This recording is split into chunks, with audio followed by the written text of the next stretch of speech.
तो वहीं कथित आबकारी नीति मामले से जुड़ी बड़ी खबर है। अरविंद केजरीवाल ने सुप्रीम कोर्ट का रुख किया है। सीबीआई केस में गिरफ्तारी को रद्द करने की मांग की है। साथ ही साथ 5 अगस्त को हाईकोर्ट ने इस अर्जी को खारिज कर दिया था। ऐसे में हाईकोर्ट के आदेश को केजरीवाल ने सुप्रीम कोर्ट में चुनौती दी है।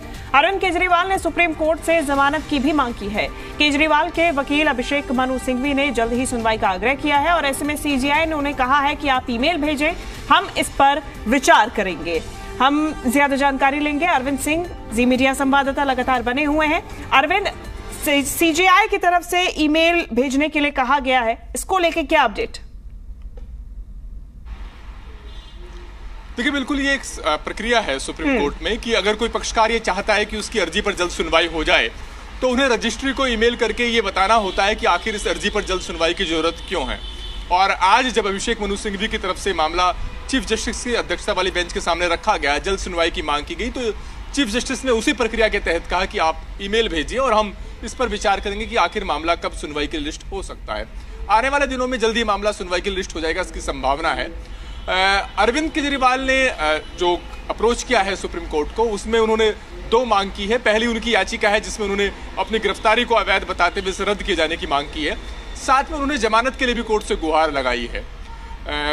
इस चूंकि ईडी के मामले में अरविंद केजरीवाल को सुप्रीम कोर्ट से अंतरिम जमानत मिल चुकी है, लिहाजा अब अगर वो जेल में है तो सिर्फ इस वजह से क्योंकि वो सीबीआई के मामले में भी आरोपी हैं, और अगर सीबीआई के मामले में किसी तरह की भी राहत उनके हिस्से में आती है तो फिर उनके जेल से बाहर आने का रास्ता साफ हो सकता है। और यही वजह है कि उन्होंने अब सीधे सुप्रीम कोर्ट का रुख किया है।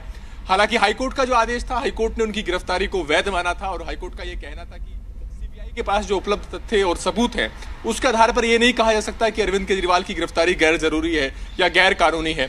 हाईकोर्ट ने यह भी कहा था कि सीबीआई ने यह भी साफ किया है कि आखिर इस मामले में एफआईआर दर्ज होने के तुरंत बाद उसने गिरफ्तारी क्यों नहीं की। सीबीआई का दरअसल ये कहना था कि चूंकि अरविंद केजरीवाल दिल्ली के सीएम है, लिहाजा एफआईआर दर्ज होने के बाद इसने इस मामले में जो दूसरे संदिग्ध लोग हैं उनसे पहले पूछताछ की, उनसे सबूत इकट्ठा किया और तकरीबन 18 महीने की तफ्तीश के बाद जब उसके पास अरविंद केजरीवाल की भूमिका को साबित करने के लिए पुख्ता सबूत हो गए, तब उसने अरविंद केजरीवाल के खिलाफ एफआईआर दर्ज करने के लिए, मुकदमा चलाने के लिए जरूरी अनुमति मांगी, जो मिलने के बाद उसने गिरफ्तारी की है।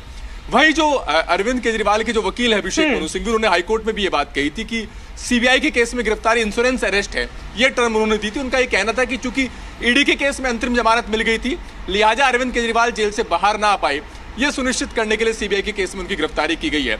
तो सिंघवी की तरफ से इसे गिरफ्तारी को राजनीति से प्रेरित बताया गया था। कुछ इन्हीं दलीलों के साथ वो एक बार फिर सुप्रीम कोर्ट के सामने जीरे करेंगे। हालांकि गिरफ्तारी की वैधता पर यह साबित करना कि गिरफ्तारी अवैध है, ये थोड़ा मशक्कत भरा हो सकता है, क्योंकि किसी जांच एजेंसी की गिरफ्तारी को अवैध साबित करने के लिए पुख्ता आधार होना चाहिए। लेकिन जहां तक जमानत का सवाल है, तो जब अरविंद केजरीवाल ने हाईकोर्ट का रुख किया था उस वक्त चार्जशीट दायर नहीं हुई थी, अब चार्जशीट दायर हो चुकी है, तो परिस्थितियां थोड़ी बदल गई हैं और ये बात उनके फेवर में पक्ष जा सकती है। और यही उनके वकील उम्मीद है कि कोर्ट के सामने इस प्रकार से दलीलें कोर्ट के सामने रखी जाती हैं। अरविंद, आप बने रहिए हमारे साथ, आगे जानकारी आपसे और लेंगे।